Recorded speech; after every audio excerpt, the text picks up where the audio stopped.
वर्ग नवम में कबीर के पद को साखियों को पढ़ाया गया था।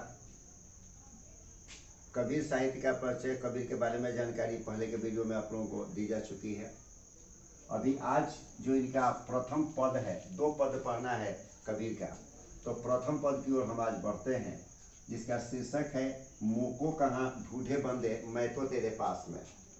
यहाँ से प्रारंभ हो रहा है और सब श्वासों की श्वास में यहाँ समाप्त हो रहा है। इसको यहाँ विशेष रूप में ध्यान देना है कि इसी पद के ऊपर आज का ये वीडियो होगा और इसी पद के बारे में समझाया जाएगा।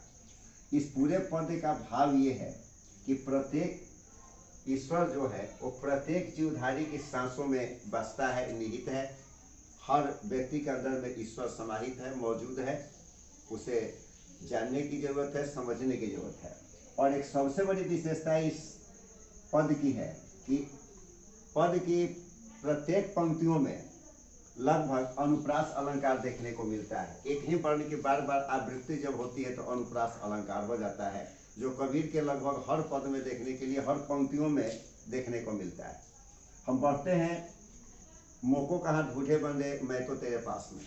कबीर का कहना है कि मोको कहाँ ढूंढे बंदे मैं तो तेरे पास में, अर्थात ईश्वर जो है वो मनुष्य से कह रहा है, मनुष्य तुम मुझे कहाँ ढूंढ रहे हो, मैं हर वक्त, हरदम, हर पल तुम्हारे पास में मौजूद हूँ। ना मैं देवल, ना मैं मस्जिद, ना मैं देवल में, देवालयों में, मंदिरों में, मस्जिदों में, काबे और कैलाश में मैं कहीं भी मौजूद नहीं हूँ। ये ईश्वर खुद, जैसा कबीर का मानना है कि ईश्वर खुद समझा रहा है, बतला रहा है कि उसका निवास स्थान कहाँ है, वह कहाँ पर रहता है और उसकी तलाश हमें कहाँ करनी चाहिए।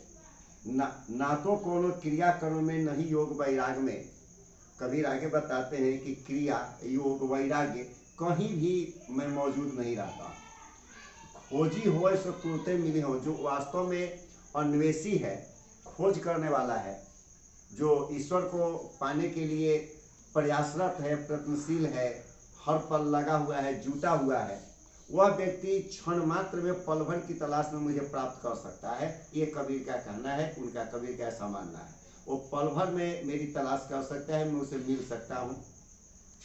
इसलिए कब आगे फिर बताते हैं कि इस एक बात पर खास करके आप लोग ध्यान दें, कहत कबीर सुनो है साधो में, कि सब श्वासों की सांस में, अर्थात मैं हर जीवधारी की, प्रत्येक जीवधारी की सांसों में मैं मौजूद हूँ, ऐसा ईश्वर का खुद कहना है जीवात्मा से कबीर के शब्दों में।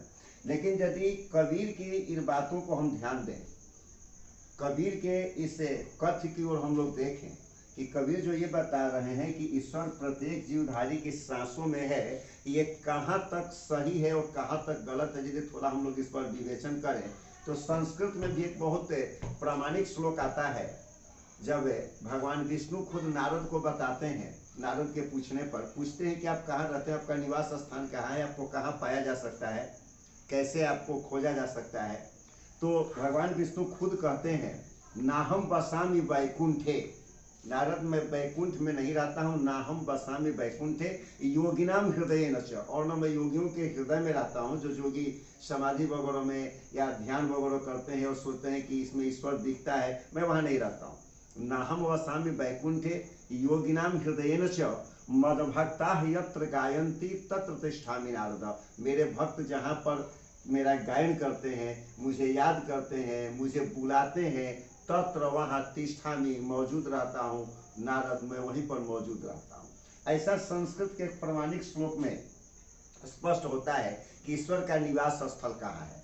और कबीर भी ईश्वर के उसी निवास स्थल की तलाश में संभवतः इस पद को लिखे हैं और या वैसा महसूस किए होंगे, जो इसे पद के अर्थ में देखा जा सकता है।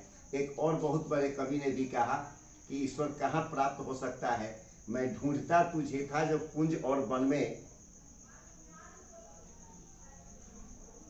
तू ढूंढता मुझे था जब कुंज और वन में, मैं खोजता तुझे था तब दीन के वतन में, और तू आह बन किसी की मुझको पुकारता था, मैं था तुझे बुलाता संगीत में, भजन में। यदि इन पंक्तियों के हम दृष्टिपात करने देखें तो इसके कहने का भी भाव यही है कि मैं हर गरीबों की सांसों में या हर जीवधारी की सांसों में मैं मौजूद रहता हूँ। किसी भी तरीके से देखा जाए तो कबीर का ये जो चिंतन है, उनकी रचना धर्मिता से जो हमारे सामने है, जो मिल रहा है, इसका मुख्य उद्देश्य यही है कि ईश्वर हर इंसान में, हर जीवधारी के अंदर में ईश्वर मौजूद है। सिर्फ हमें उसे देखने के लिए सही और सटीक दृष्टि चाहिए, ताकि हम ईश्वर को देख सकें। क्योंकि किसी ने यह भी कहा है, उसे महसूस कर सकें कि ईश्वर अनुभूति की वस्तु है।